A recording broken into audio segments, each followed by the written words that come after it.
Hey, are you looking to evolve to a higher level of existence? To practically harness spirituality and personal growth in a crazy, busy, imperfect world? Then you've come to the right place.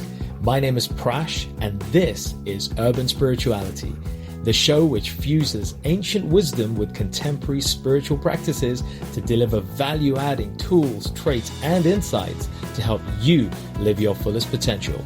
We always keep it real, featuring authentic, unfiltered dialogue with guests from diverse backgrounds to inspire, entertain, and enlighten all who listen. So get ready for your dose of urban spirituality. Be present and let's dive in. Prash, thank you so much for having me as a guest on your show. I'm so looking forward to our conversation. I really am.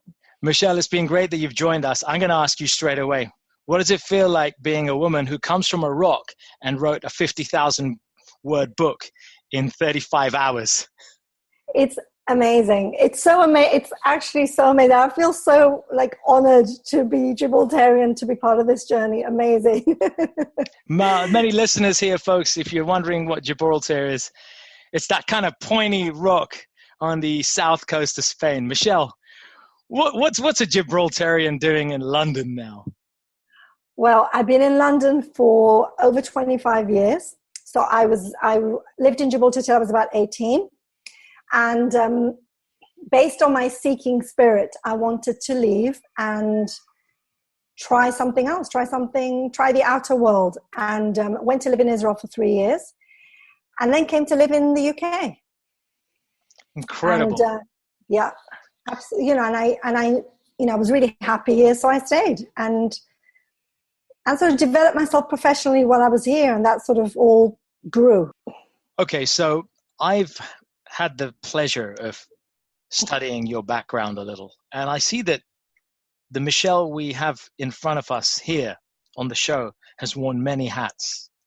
Can you tell us a little about the various hats you've worn over this journey of yours?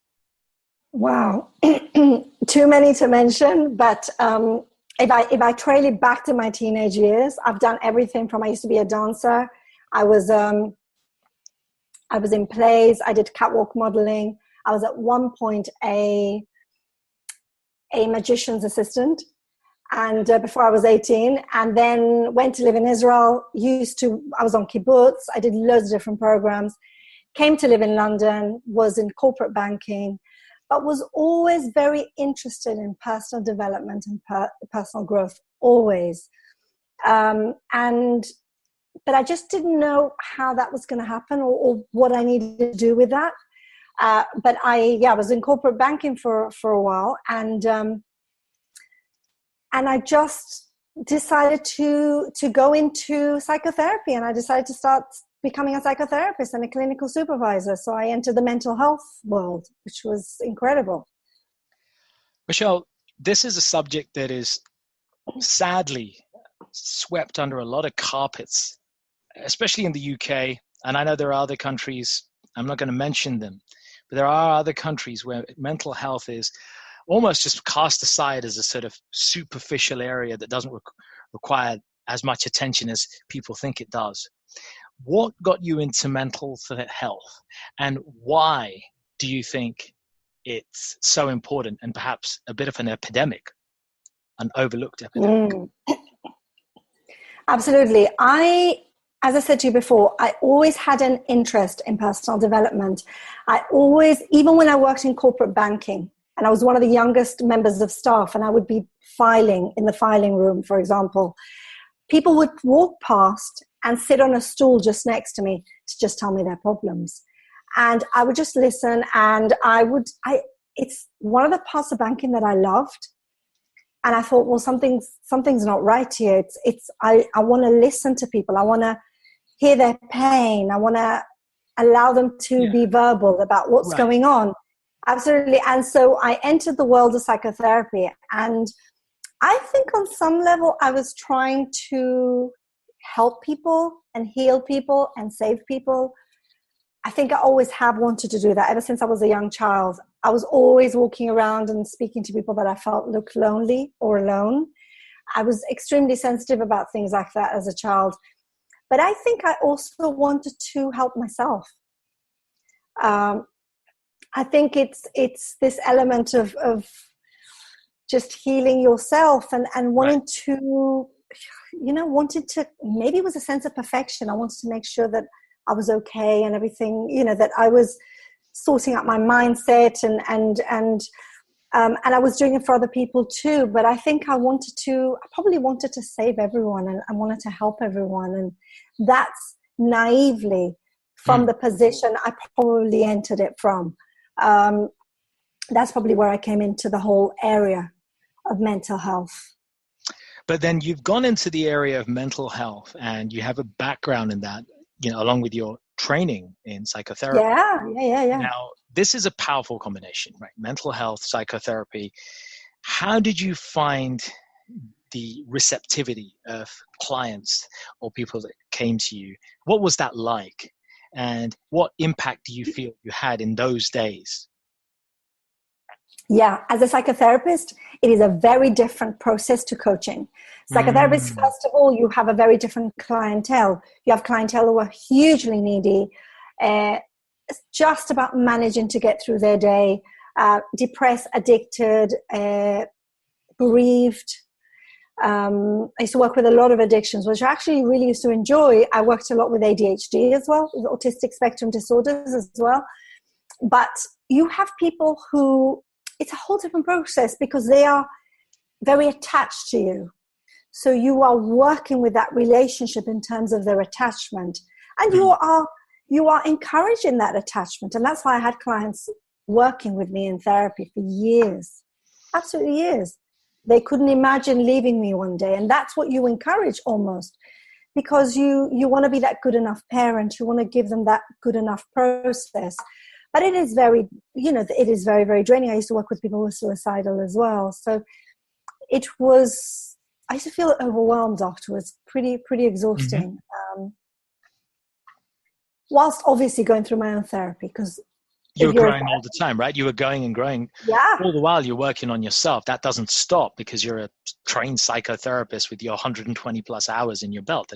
That doesn't stop. Absolutely. No, it doesn't stop. And you have to be in therapy, and you have to have your own clinical supervisor supervising your work. Further on, I became a clinical supervisor, so I was supervising other therapist work.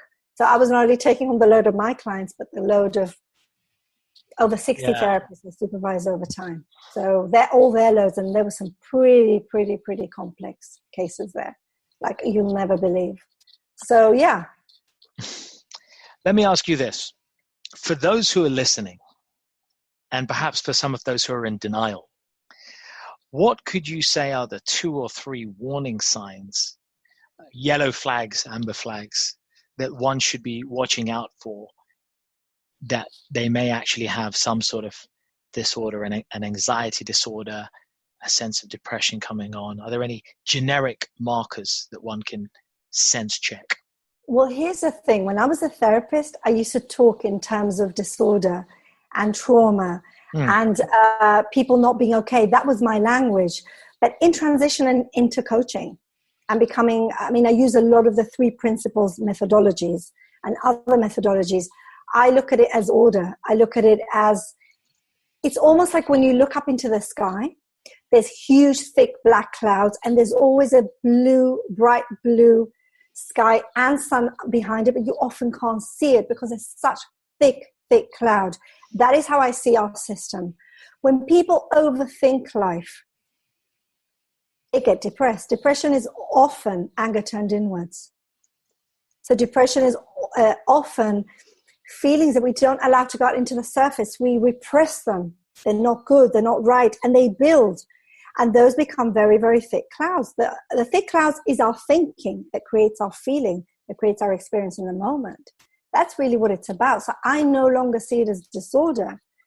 I see it as your body just telling you something kind of not isn't right. And it's just kind of warning you. And I think there's something very right with that. So overthinking could be replaying what you said, overthinking could be a precursor to anxiety or depression. For example, when you're overthinking, when you're anxious or feeling really down or feeling even slightly depressed, if you actually look at what thoughts are powering that, because feelings aren't created in a vacuum. They are always, always powered by thought. It's like a movie projector. Whatever thoughts are coming out. Now, if those thoughts are, for example, I'm never going to be good enough, I'm never going to make it, my wife's going to leave me, my kids are going to be so ashamed of me, all of those thoughts are playing out in your mind. Obviously, what's going to happen is you're going to feel it internally. You're going to feel down. You're going to feel anxious. You're going to feel, it's not going to be great. And then what you're going to create from that space is going to be anxious decisions, panicky decisions. So it creates everything moving forward. Yeah, and it also, if you get into that anxious state, then the more anxious thinking that you have, you're almost perpetuating that into existence. You are, and what people tend to do is they either try to make that thinking positive, they try and turn it around, or they try and stop it somehow. Like stop it! I don't want to be angry. Stop it! So you resist it, and when you resist, obviously persists. So whereas often it's almost just allowing those thoughts to pass through you, knowing that they're just temporary, and then you're not going to feel great today. You're not going to feel great for the next couple of hours. But eventually it'll pass. But what we tend to do is those thoughts come in, we get panicky, we think they're going to stay there forever, and then we have another level of thinking. It's never going to go away. I'm never going to get better. And then we start adding more and more thinking, like layers. But actually we attach, but what we do is we attach to those thoughts and we make them mean something, and we personalize them. So if somebody out there is having this kind of negative style of thinking and they're getting into a downward spiral, if I can call it that, what you described, what possible ways can somebody detect and break out of that negative spiral, downward spiral of thinking? If they start to understand that it's just thought, it doesn't mean anything's wrong with them. Often people say there must be something wrong with me. I'm feeling down. There must be some disorder somewhere. So just to understand, it's thought. It doesn't feel good right now. It will probably pass. And when we let it go, sometimes something else will come. Sometimes when we leave that space open, we'll get an insight. Maybe we need to talk to somebody. Maybe we need to deal with something to do with our finances, or to deal with a partner. But it allows space for insights to come through, but no insights or clarity can come through if we've got an overload of thinking, in the same way as we can't see the sky when it's a thick, cloudy day. Completely agree with you. Completely agree. In 2006, I had a car accident, and it was a nice car, and there was an accident. It was pretty bad, and it was pretty much the other person's fault.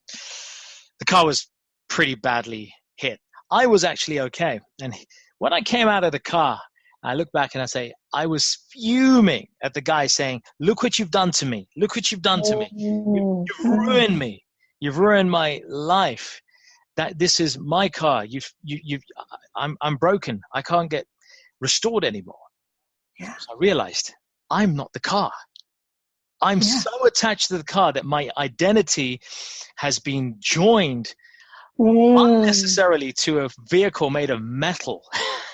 Exactly. My attachment to and over-identification with that vehicle is causing me suffering. All I had to do was detach, as you say, from thoughts and say, I am not my thoughts. I'm thinking those thoughts. The moment you healthily disassociate from the thoughts, as in my case, you disassociate from the car, you realize, well, yes, that was a bag of metal and parts, but guess what? I'll go and get another bag of metal and parts. Yes, it's a little inconvenience for a couple of months. Big deal. Absolutely. I'm okay. Absolutely. So I guess it's a kind of like two things there, right? I guess there's a reframe of the situation. And secondly, there's a need to make sure that you disassociate from that thing that you're over-inflating as being important when it's not. Well, the thing is that we often personalize things. So people will tell us something, we'll internalize it, we'll make it all about us. It'll hit our insecurity buttons. We all have loads of buttons. And the minute we're like Jack in the boxes, the minute somebody says a certain something that, hits that button, you pop up, and those same thoughts pop up. I find with my clients, and even with myself over the years, the same thoughts seem to be going round. It's almost like those thoughts possibly came from a very, very early place, from a very maybe even juvenile place. And I'll see that with clients a lot. And they get replayed again as an adult. Almost like we haven't updated the computer. We haven't rebooted it or updated it. And we still have that thinking from when we were like 10. So it's like, it's not fair, like it's not, life shouldn't do this to me. Or all those little juvenile-ish kind of things that take us into a victim status rather than an ownership status. Right. And I think that's a powerful insight right there. The need to go and try to break that pattern of negative thinking or spiraling downwards by asking yourself, is this something that's legitimately needing this kind of response, or is this a playback of a childhood pattern that I have just inherited? It's still there. It doesn't really mean anything, and I'm attributing more value to it. And it's actually a childhood template, as I call it, or a filter that I'm needlessly putting over this thing. It's an overlay, which isn't serving. Absolutely. Right. Absolutely, and we all do that. I had a client today who was telling me that every time her business partner, she's now breaking up with the business partner, and every time he wants to walk out, what she's noticed is that this juvenile dialogue comes back in. It's like she said to me, "Actually, this is juvenile." When I think about those thoughts and when I think about my behavior in relation to them, it is from like when I was 12. It's like, it's not fair. Shouldn't be doing this to me. It's a very, very young kind of very, very victim-like status that she's realized she's getting into. So now she can start to be aware of it and pull herself out of it a little bit. Maybe not 100%, but at least 5% for now, and then build that up. Let me ask you another question as a follow-on from that. What's wrong with positive thinking? There's nothing wrong with positive thinking if you really believe it. But and it's interesting you asked that, because I had a client a few days ago who was telling me that every time his child didn't win at tennis, he would say to him, just be positive, even though his son was getting very upset. And I said to him, why don't you say to him instead, you're upset, aren't you? It's hard when you don't win. Why don't you just feed back what you're seeing rather than negate what's really going on, which is what you're doing. Now, if you feel positive, that's great. Go be positive. Shout out to the world. That's amazing. There are days that I feel amazing and I really feel it internally. But there are days that I don't, and that my clients don't, and you probably don't. And so what's wrong with saying, that it's just not there? So I think to shift it into positive, for me, it takes too much energy, and it's negating where I might be at. This is the you got me excited. This is the eponymous duel or tussle between Eastern and Western mindsets. The Western culture of kind of masking it up or just turning something into something positive and disregarding that anything negatives happen at all, and the Eastern approach to actually just sit with the emotion, let it pass through you. Don't become too attached to it, but let it pass through you. Live through that. Let that emotion have breath, and then let it pass. Absolutely. And I would go one step further. What if we could take the titles of negative and positive and neutralize them? What if it doesn't have to be negative or positive? It can just be. Reframe it in the way you want to reframe it and create a new title for it. But it doesn't have to be. So once we put it into negative, everything feels hard. Everything feels difficult. It feels overwhelming. And when we feel positive, we have to push ourselves into that space. We have to be positive, because that's what nice people do. They're positive. And we negate what we're really about in that moment. Michele, I've heard this saying that there is an author in almost everyone. And I know that you have turned that saying into rock hard concrete, Gibraltar concrete fact. But you did it in a most unusual way. I need to hear this journey, and I think our listeners need to hear this gun to your head thing that happened and has led to this amazing success that you have. Yeah. So basically, when it comes to writing a book, and this might resonate with a lot of people here, is I had wanted to write one for the longest time. I've been writing for online platforms for many years, and I love doing it. And I thought, well, I'd love to write a book, but I couldn't get started because from writing on online platforms to writing a book is a whole different ballgame. I was worried that it wouldn't be perfect enough. Who was going to be my niche? I was getting stuck into all the kind of the overthinking element of it. Was the writing perfect enough? Was my grammar, good enough? And I kept waiting and waiting and waiting. I happened to be in Gibraltar for a couple of weeks back in holiday. And I just happened to bump into somebody who said to me, I was just thinking about you a few moments ago. I said, really? How come? And he said to me, because as I was walking down the road, I suddenly felt a huge burst of anxiety. And I thought to myself, I wish I had one of Michele's articles that I could read as I was walking.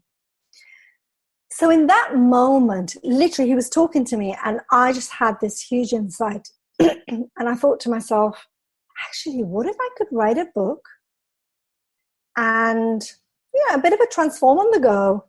He could keep it in his bag. If he felt anxiety, he can open it up to one of the pages and just have it there. Doesn't have to wait for Wi-Fi. Doesn't have to wait to go on a publication. Doesn't have to wait for anything, right? That doesn't have to wait for anything. That's all I could think about was this person. I didn't care about my niche anymore. I didn't care about whether it was going to be a number one bestseller or not, or whether I literally didn't care whether it was perfect. That all out the window. Hang on, this is important. Exactly. Everybody's hang on. Any kind of creator, most of the time is thinking, "Hey, but I got to get this right. I've got to make it a hit. If I'm a musician, it's got to be a smash hit.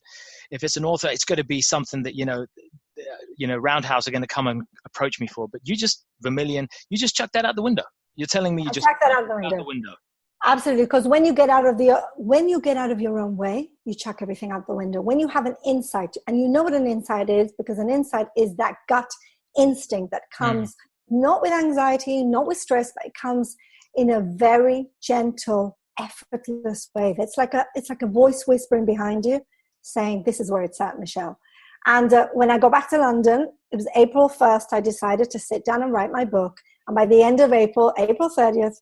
I would have the first draft. And I created a discipline, 8 to 9 a.m. every morning. I would push out all my overthinking just for that hour. So the rest of the day I could do what I was doing normally, but just for that hour. Nobody disturbed me. All my WhatsApps, emails, text messages were turned off during that hour, and I focused. And by the end of the 30 days, I had written about 50,000 words, which is your average, 40 to 50,000 words is your average book. And then I thought, okay, what's next? Like, what do I need to do next? Right. And I thought, well, I need to hire an editor. So hired an editor and he looked over the book. He really loved it. And I thought, okay, what's next? And I decided I need to start looking at some publishers. And less than a year later, my book was born. And which is called Look Inside, Stop Seeking, Start Living. And so this is how effortless it was. And honestly, the best moment for me was to sign a copy once it was published, take it to Gibraltar and to give it to him. Because the person who triggered this all off? Yeah. Just to give it. I never said to him I never told him that he was a person, but sure. I just gave it to him and I said, this is for you. And he loves it. And all I was thinking about is just one person and people like him. And so that's really when you're going to create something. When you get into the ego state of it's all about me, how can I show my expertise? How can I show how credible I am? How can I show how amazing I am? It kind of misses something. And when you push that out and you just create from an authentic place, not of impressing, but of expressing, people receive it very differently. it's egoless, and it's meant to just impact if it needs to. It comes out in a very, very different place. I love that. I just want to ruminate on that for a minute. Stop impressing and start expressing. Because that's a different space to be. You know what you're like when you're impressing. You're like, okay, how can I, you're like one of these peacocks that are walking around trying to. Right. Your ego's, not that ego is necessarily a bad thing. People misunderstand that. But the negative aspect of your ego just kind of kicks in. The undesirable aspect of the ego kicks in, right? When you express, it's that proud peacock. Hey, look at me. Yeah. And then the spotlight is on you, rather than pushing that spotlight onto the person who's receiving it. As you did with the book, as you did with. Yeah. And I do with the book, and I do with when I speak, and I do with my coaching. It's like, okay, what will best serve this person? What will best serve my audience? Not about me having to show like what I know, but I want to make sure they get value from it. And otherwise, why am I going to do it? What's the point? So that's where I come from. And it's, for those who are listening, it's like, it's really important to be aware of our intention, where we come from when we're about to create something. I think that's really powerful to check yourself and your intention. I think that's golden tip for anybody who's creating any kind of content, whether it's budding authors, musicians, anybody in the artistic or creation field, to check where you're coming from. I think that's a beautiful thing. I mean, I do martial arts, and one of the basic tenets of martial arts is to check your ego at the door. Especially in martial arts like MMA, Brazilian Jiu-Jitsu, you can't afford to walk in with that big ego because you're a 85 kilo, 9% body fat gorilla, because you'll just get submitted by a guy half your height or a lady half your size, and you'll be crying like a baby, because it was never about the ego. It was about technique, about where your mindset is, where your thinking is. And I think checking your ego at the door with any endeavor is such a powerful message to take away. It really is. And yeah, and I think it goes towards everything, whether it's writing a book, being on social media, being on, wherever it is. You can notice those people who are really speaking from their heart, and those who are, it's just one big ego trip. Coming from the right place. Yeah, totally. So about the book. Yes. What messages would you care to share?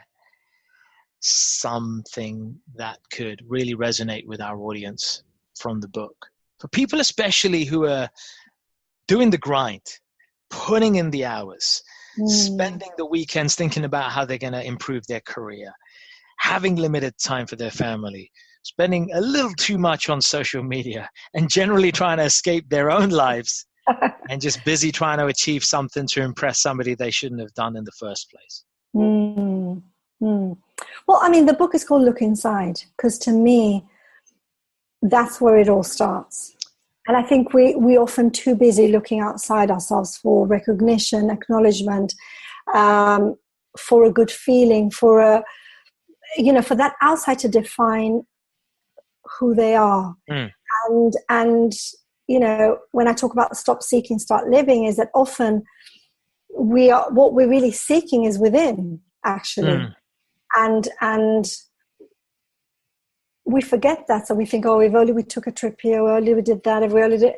And what happens is they do what they're seeking, and then after 2 or 3 days, it's just not where it's at.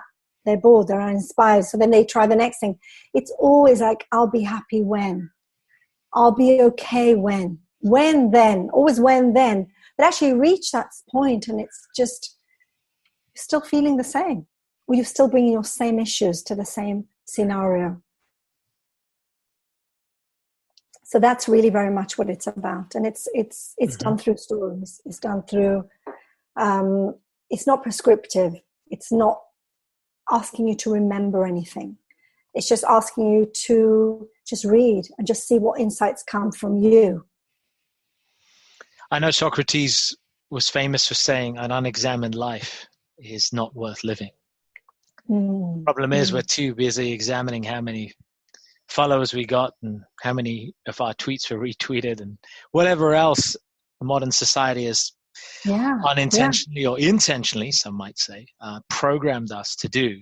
And we become this Pavlov's dog, just acting on auto cue. Michelle, what the hell's going on? Michelle, how do we break out of this rut? Come on, help us out. Do you know what it is? It's when I used to work with addicts years ago, when I was a therapist, it's that addiction to acknowledgement, to like I'm liked, like I belong, like when people click likes. I saw somebody on Facebook the other day saying, oh, so-and-so just liked my post. How amazing is that? Or so-and-so just followed me.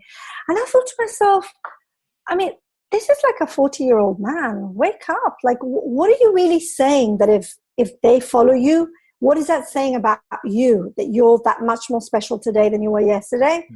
So what are you really saying? And I think it's important for us to put what we want on social media, what resonates with us, what we feel, really speaks our message, but to think about in terms of the likes or not likes I got, it's getting sucked into something that you don't really want to be part of, So being very aware, absolutely share all you want.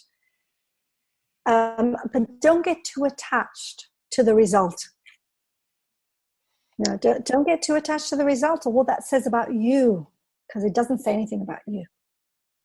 Yeah, beautiful advice, and advice which, as a psychotherapist, it's a cornerstone of contemporary successful living, to not be attached to the result. And yet, my Eastern tradition, my Eastern roots, I studied the Bhagavad Gita, for example, as a young teenager. And lo and behold, we find, chapter 2 in the Bhagavad Gita, and then chapter 18 again talks about giving up the results of the activities and embracing renunciation. Here renunciation is almost a dirty word. And yet some of the most successful people in the 21st century, Steve Jobs immediately comes to mind, amongst others, were trying to embrace that renunciation by not trying to be attached to the results of what happens, by not trying to be attached to what people will say if you post something that's with your heart but may go against the grain. Yes. It almost feels, Michelle, like we got to cut that attachment to the fruits of our labor, and that's exactly what was spoken 5,500 years ago in the Bhagavad Gita. And absolutely. Here we are. That advice is still true now. Absolutely. And definitely. So there's something about, I remember one of my coaches telling me years ago, that care so much about what you want to do, that you don't care about what others think about it. So care so much that you don't care, basically. I like that. So it's that premise of just saying, look, I'm going to put it and I think it was Viktor Frankl who, I really love his books, and he said that don't chase success before if you just let it be. Obviously do the work, but success is like a butterfly that one day just sits on your shoulder and you look to your right and it's kind of there. And it just effortlessly just came to join you. But that to chase it, you're kind of missing something in the chase, and a presence as well, being really present.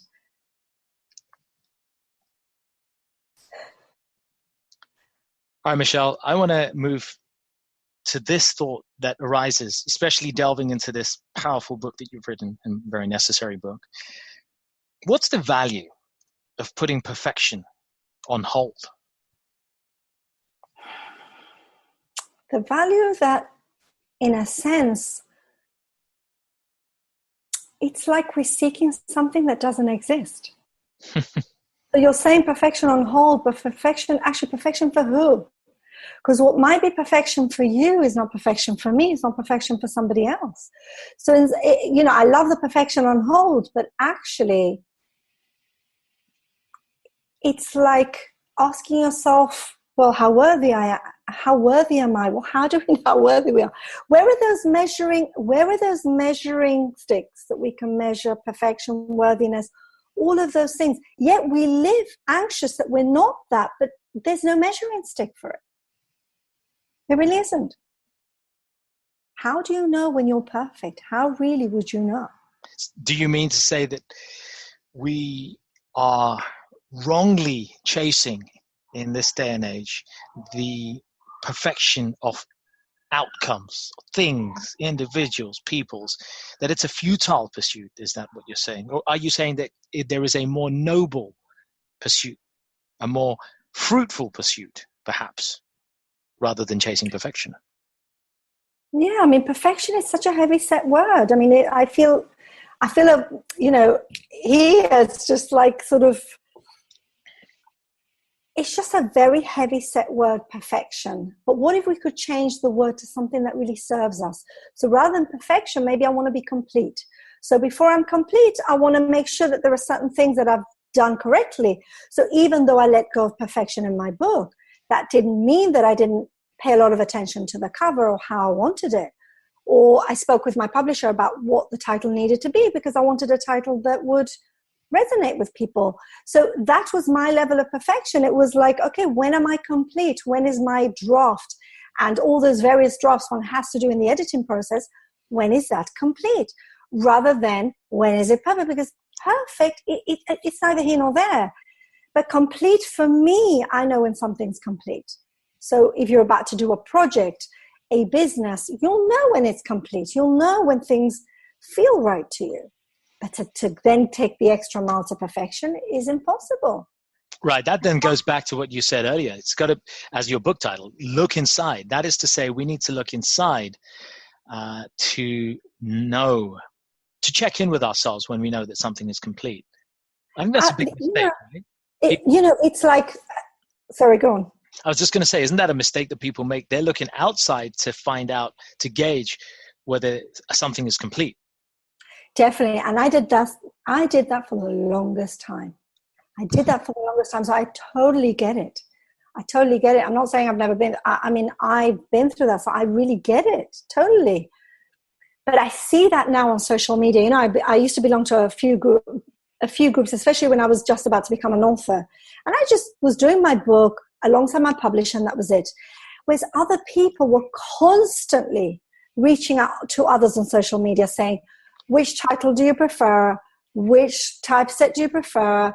Which thing do you prefer? Should I say it this way or that way? And I felt like actually writing back and saying, why don't you spend an hour or two with yourself?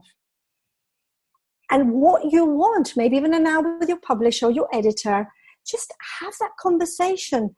But let it come from you rather than going out into the world for validation, for them to tell you how your book should be looking. And it was like pretty incredible. I saw that a lot, and I still see that a lot. So it starts from something as simple as that, is that, constantly looking, are people going to like it? Are people going to be okay? Maybe ask the people that really matter, one person that really you respect their opinion. You know they know about this really. They're an expert on this, so ask them. Let me ask you if there is one thing that you think people could take away as a message and live it, embody it from the chapters of your book, in addition to the message we've just discussed, what would that be? Well, there are so many messages in the book. Again, most of it is look inside. Most of it is asking you lots of questions about you and what your internal motivation is. But I think a lot of it also is about overthinking. A lot of it is about kindness, stopping, not being so busy, being more present. So I guess it's, if you overthink less, you'll have more presence. That means that you'll be able to see more of what's around you. That means that you can give more value to others and give more of a concentrated version of yourself rather than a diluted one, which is what a lot of people do that I work with who are very busy professionals. They give diluted versions of themselves to their kids, to their partners, even at work. They're exhausted, they're busy. But I don't think they're so busy often. I think often there's a very busy mind charging that. I mean, I used to have a client who was always telling me how busy she was, and I didn't understand why she was so busy. So I said to her, keep a log of your day, every single day for the next 2 weeks. And, you know, at the end of the 2 weeks, it made very interesting reading. She wasn't that busy. But she was overthinking everything she was about to embark on. She was also micromanaging other people. So that took a lot of work. But actually, so a lot of the time it's about looking at how busy am I? You know, how busy am I really? Or is it a busy mind? I think a symptom of overthinking, as you say. Yeah. And you know, I do illustrate chapters of speaking to people in town, in the city, and stopping to speak to them while everybody's busy running around and very disinterested in others. And I think that when we think less, when we take our thinking less seriously, so we don't attach to it so much, we can be more present for what's around us. And I know when I started doing that very organically, I started seeing things I'd never seen before. It's almost like the colors, whether it was the trees or buildings, everything started to come out like almost like 3D colors, like bright and dynamic and magnetic. It was probably always there, but when we have so many filters of thought, we can't really see life. You really can't. If you think about filters, you take off different filters, you begin to see things more clearly, and often thoughts are filters to really life, get in the way of us actually living, breathing. And it doesn't mean we need to go on holiday. It doesn't mean we need to buy anything new. We can just embrace that, going into the garden for an hour, into our everyday, ordinary existence. Michele, it's that time. You've got to share a goosebump moment or an epiphany with our listeners. Okay. Right. So I've had quite a few epiphanies these past few years. Had a huge life change about 5 years ago. Had a number of life changes over the years, but definitely 5 years ago was pretty big. And I just walked out on a relationship. I was taking my kids with me, and it's an unbelievably uncertain time, and a lot of uncertainty, a lot of fear, a lot of the unknown. And, you know, at the time I had been married, had a status in the community. I was a professional, had all those things that we hide behind, that we kind of hook into to define who we are. And I remember that when all those things began to fall away, I thought, well, who am I now? And I remember I was watching a program of a huge hurricane in America. And the reporter came into the scene, and he was interviewing different people. And he went over to interview one particular man who was staring at the space where his house once stood. And he shoved the sort of microphone in his face and said, well, what are you going to do now? Like, this is your livelihood. And the guy looked at him in the face and said, I am resourceful. I will rebuild. And then the interviewer went round to him again and said to him, but what about security? Aren't you worried about that?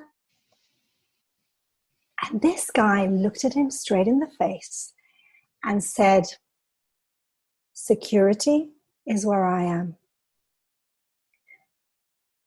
And in that moment, I just had this huge insight. And I remember thinking, I was going through sort of an emotional hurricane myself. He was going through a physical one.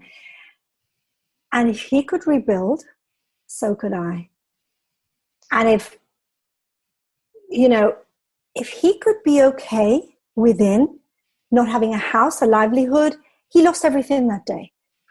If he could do that, so could I. And so maybe it wasn't in the status, maybe it wasn't in the relationships, maybe it wasn't in the jobs, maybe it wasn't in the professions, maybe it wasn't there. And I decided to rebuild from a foundation of truth, from a foundation of it's all inside me now. I don't have to look outside for that. So that was a very powerful moment. This man probably never realized that in that interview, when he'd lost it all, that he had shifted somebody's, I'd had some sort of paradigm shift through what he said. As had the man who was an inspiration for your journey of book writing. Yeah, absolutely. And I think that we can find inspirational people when we're really listening, when we're really present.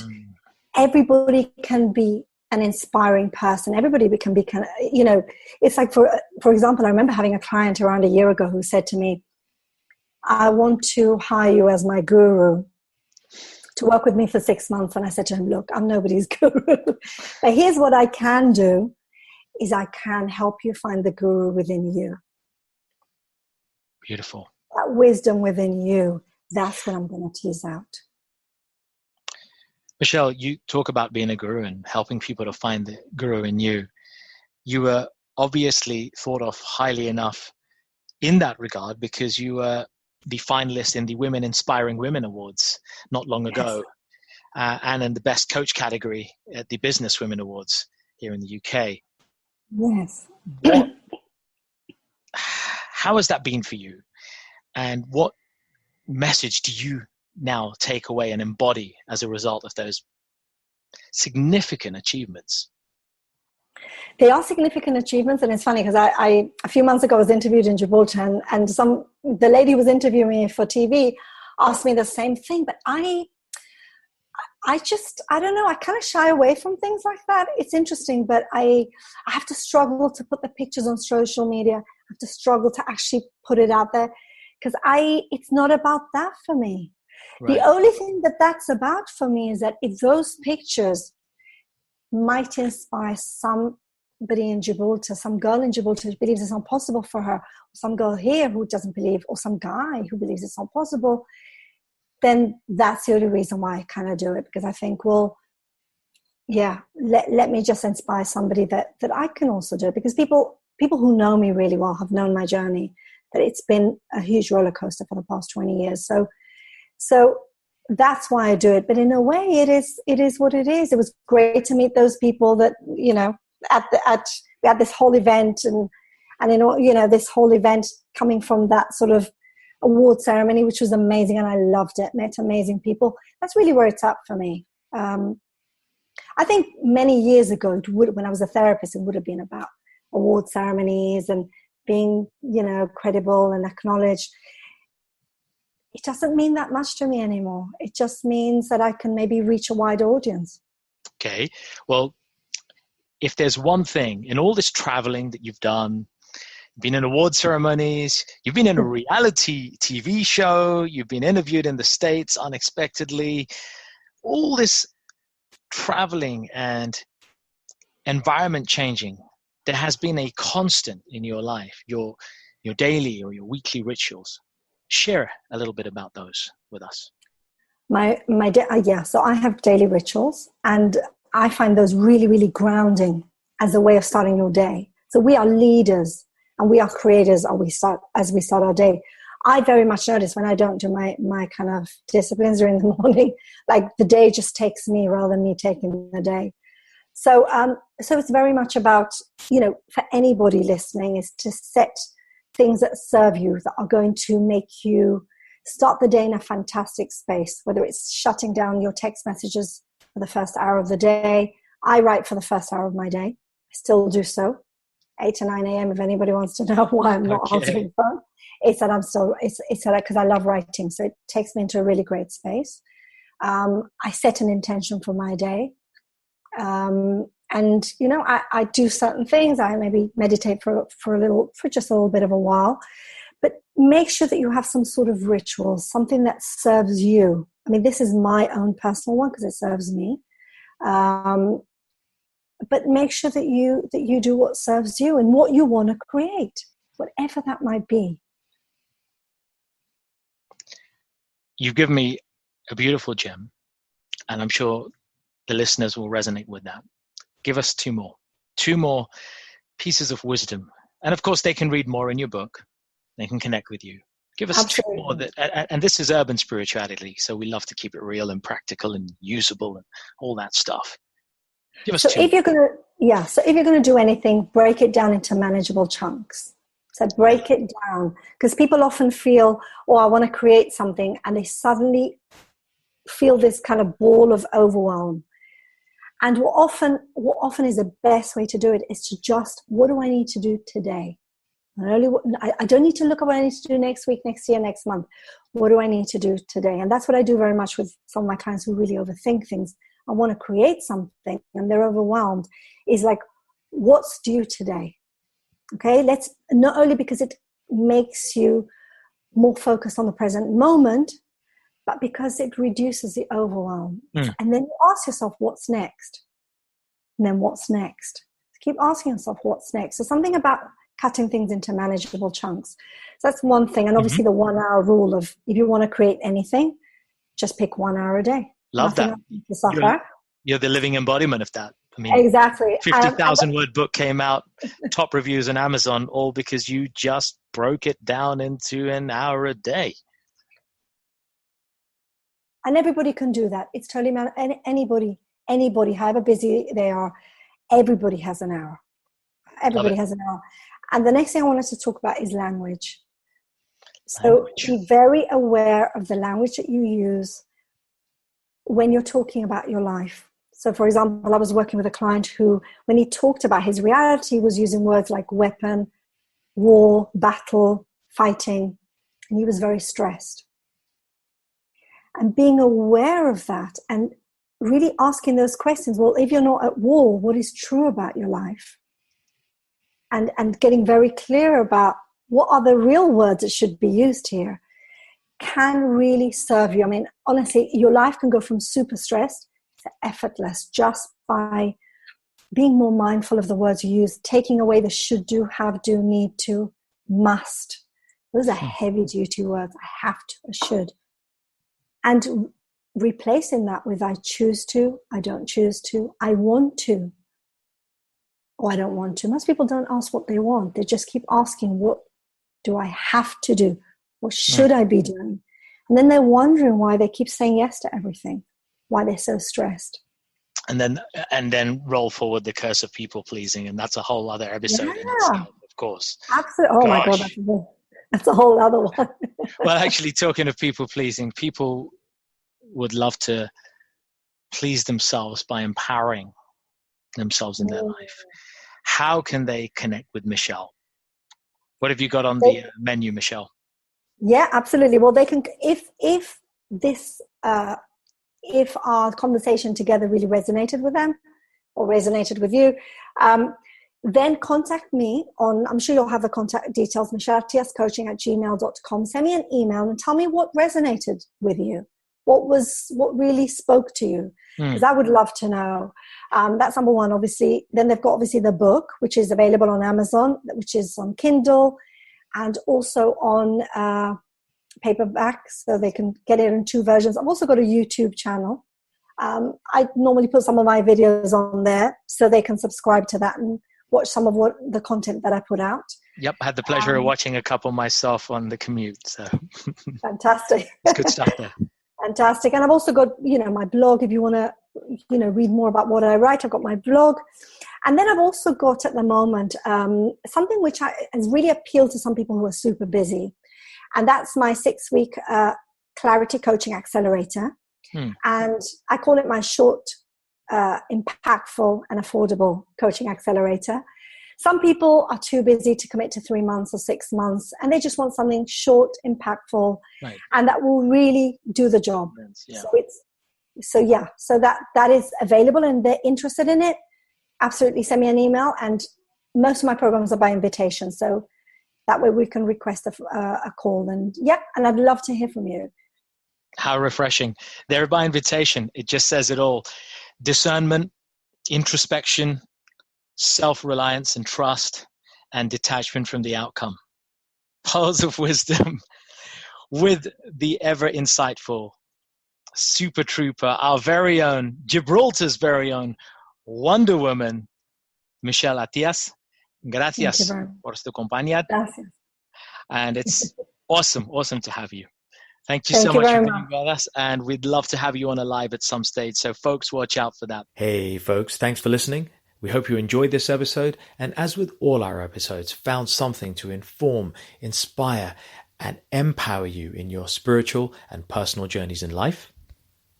As always, if you enjoyed it, feel free to leave a little love through your ratings and comments, share it with those who you care about, and take your personal and spiritual evolution to the next level by joining us on one of our events, workshops, or retreats. Find out more about us at mantratherapy.co.uk. I'm your host, Prash K. This is Urban Spirituality, and we will catch you on the next episode.